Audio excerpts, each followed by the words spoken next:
दोस्तों नमस्कार, मैं मनोज कुमार शर्मा एक बार फिर। दोस्तों, राहुल गांधी की जो एक ब्रेकफास्ट एक मीटिंग थी, उसमें बहुत सारी घटनाएं घटी, लेकिन एक बड़ी महत्वपूर्ण घटना थी जिस घटना ने सबका ध्यान खींचा। पत्रकारों से लेके हर व्यक्ति की निगाह उस तरफ थी और सोशल मीडिया पर एक फोटो वायरल हुआ जिसको देख करके लोग अनुमान लगाने पर थोड़े से मजबूर हो गए। कुछ लोगों ने कानाफूसी शुरू कर दी कि क्या होने वाला है, आखिर ऐसी क्या बात हो रही थी।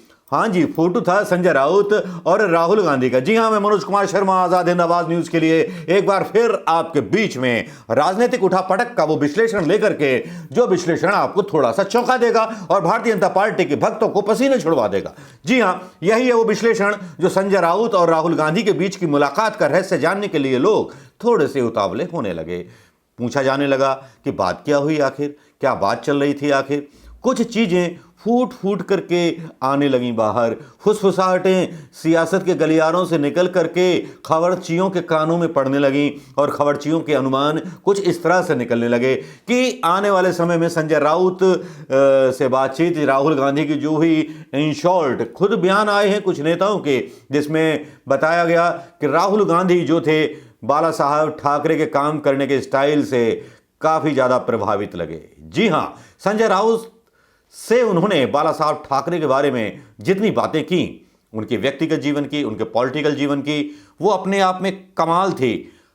संजय राउत से उन्होंने यहां तक पूछा कि बाला साहब जब शुरू में इस तरह के एक क्षेत्रीय दल बना करके चले तो अपने पार्टी के लीडरों को वो किस तरह से कंट्रोल करते थे, किस तरह से पार्टी को कंट्रोल करते थे, आखिर उनके पास वो टिप क्या थी जिसने इस पार्टी को जिंदा रखा।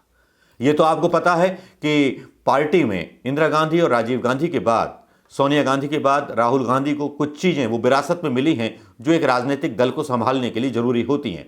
शायद कुछ मजबूरियां भी उसके साथ साथ मिली हैं जो एक बड़े राजनीतिक दल में बड़े कद के नेताओं को झेलने के लिए जरूरी होती हैं। लेकिन इसके उलट एक तरफ जहां इंदिरा गांधी की कांग्रेस आई थी, तब के कल्चर में और अब के कल्चर में बहुत कुछ बदल गया है। इतना बदला है कि शायद अनुमान नहीं लगा सकते। उस टाइम छत्रप नहीं हुआ करते थे। गांधी परिवार अगर किसी व्यक्ति को मतलब पर्ची लिख करके भेज दे कि यह आदमी मुख्यमंत्री होगा तो वो मुख्यमंत्री होगा, किसी के बोलने की हिम्मत उस जमाने में नहीं होती थी। लेकिन तौर बदला, दौर बदला, तौर बदले, तरीके बदले और अब यहां पर जो है धीरे धीरे छत्रप पैदा हो गए जो कांग्रेस के वजूद को ही, मतलब आला कमान को ही चुनौती दिखाई देते हुए नजर आते हैं।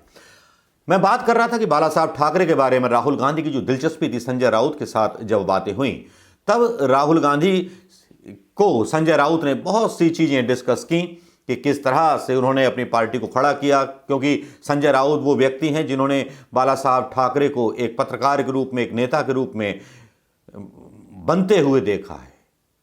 महाराष्ट्र की राजनीति को जिया है उन्होंने बाला साहब ठाकरे के साथ, और उस पार्टी का दामन आज भी पकड़े हुए हैं। मुखपत्र सामना के संपादक भी हैं, मनीषी भी हैं, बुद्धिजीवी भी हैं, और जब जवाब देते हैं तो बहुत कर्रा जवाब भारतीय जनता पार्टी को तरसा देता है। संजय राउत और राहुल गांधी की मुलाकात से भारतीय जनता पार्टी के माथे पर शिकन आ गई है और खासतौर पर महाराष्ट्र में भारतीय जनता पार्टी का शायद अस्तित्व डामाडोल सा नजर आ रहा है, क्योंकि इस बीच ये खबर लगी है कि राहुल गांधी आने वाले समय में महाराष्ट्र का बहुत जल्द दौरा कर सकते हैं, उद्धव ठाकरे के साथ मुलाकात कर सकते हैं और घर में समय बिता करके भोजन भी लेने का उनका प्रोग्राम है। यह राहुल गांधी का वो मिशन है उन विपक्षी नेताओं के घर पर्सनली जाने का, जिनको थोड़ा सा वो समझते हैं कि हाँ, ये हमारे जो है गठबंधन के साथी हैं, उनको भी वो पूरा सम्मान मिलना चाहिए जो उनको सम्मान वाकई में दिया जाना चाहिए। कहीं किसी भी सहयोगी दल के दिमाग में ये बात ना आए कि राहुल गांधी एक विशिष्ट जगह पर बैठ गए, मतलब वो उन तक पहुंचना मुश्किल है। तो वो जो दूरी है राहुल गांधी अब वो मिटाते हुए नजर आ रहे हैं। जहां तक उद्धव ठाकरे के बारे में जो प्रश्न पूछे गए, उद्धव ठाकरे के बारे में मैं गलत बोल गया, बाला साहब ठाकरे के बारे में जितनी जानकारी इंटरेस्टिंग और उत्सुकता के साथ संजय राउत के साथ पूछ रहे थे राहुल गांधी, उससे तीन चीजें साफ नजर आ रही थी। पहली चीज, बाला साहब ठाकरे के कैरेक्टर में संगठन क्षमता अद्भुत थी। राहुल गांधी समझना चाहते थे उस संगठन क्षमता का महत्व। बाला साहब ठाकरे जो बोलते थे सीधे बोलते थे और फिर जो बोल देते थे उसके पीछे नहीं हटते थे। ये थी बाला साहब ठाकरे की दूसरी चीज़। तीसरी चीज़ बाला साहब की इंपॉर्टेंट ये थी कि उनके एक इशारे पर सारे शिव सैनिक, सारे कार्यकर्ता वो सब कुछ कर देते थे जो शायद किसी भी पार्टी के कार्यकर्ता एक बार करने में 2-3 बार सोचेंगे। ये थी वो संगठन क्षमता, जिस संगठन क्षमता को लेकर के राहुल गांधी उत्सुक नजर आए। वो भी उस जमाने में जब इंदिरा गांधी प्रधानमंत्री थी। उस जमाने में एक शिवसेना को आकार देना राजनीतिक रूप से, और इमरजेंसी में उन सारे नेताओं को गिरफ्तार किया जाना और बाला साहब ठाकरे का गिरफ्तार ना किया जाना, एक अनकही कहानी कहता है कांग्रेस की और बाला साहब ठाकरे की। वही बाला साहब ठाकरे थे जिन्होंने इंदिरा गांधी को दुर्गा कहा था। यही बाला साहब ठाकरे थे जिन्होंने इंदिरा गांधी के सम्मान में बड़ी बड़ी बातें कही थीं, जो शायद संघ के लोगों को और भारतीय जनता पार्टी के लोगों के पेट में हजम नहीं हुई थीं।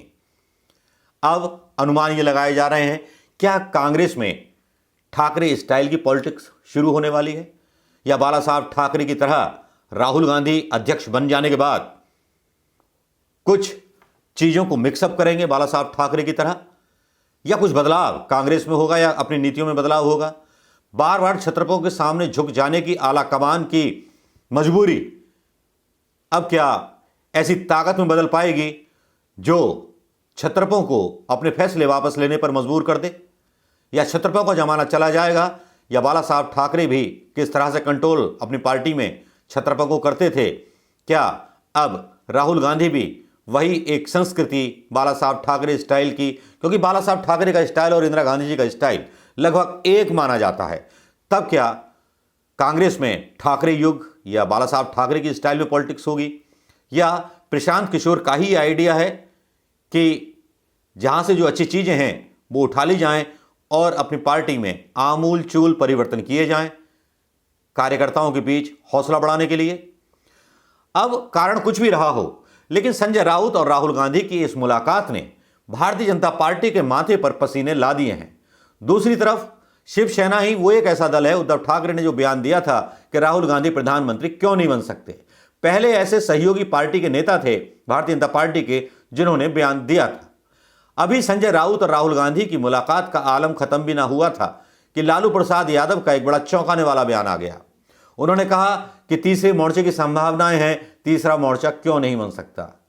अब लोग अनुमान लगाने लगे, तीसरे मोर्चे का गाना अचानक से लालू प्रसाद यादव ने शुरू कर दिया है उम्र के उस पड़ाव में जिस पड़ाव में उन्हें साइड ट्रैक हो जाना चाहिए, जबकि दूसरी तरफ उनका युवा नेतृत्व राष्ट्रीय जनता दल में तेजस्वी यादव की जगह तेजस्वी यादव जो है पूरी तरह जगह ले चुका है, जिसने चुनाव लड़ते वक्त लालू प्रसाद के किसी भी तस्वीर का इस्तेमाल अपनी पार्टी के पोस्टर में, बैनर्स में, होर्डिंग्स में नहीं किया। अब देखना यह होगा कि लालू प्रसाद यादव का यह बयान क्या सनसनीखेज भर चीज है या और कुछ है। पॉलिटिक्स की इन शंकाओं कुशंकाओं के बीच चलती रहेंगे हमारे आकलन। दोस्तों नमस्कार, जय हिंद। मैं मनोज कुमार शर्मा आता रहूंगा आपके बीच। थैंक यू दोस्तों।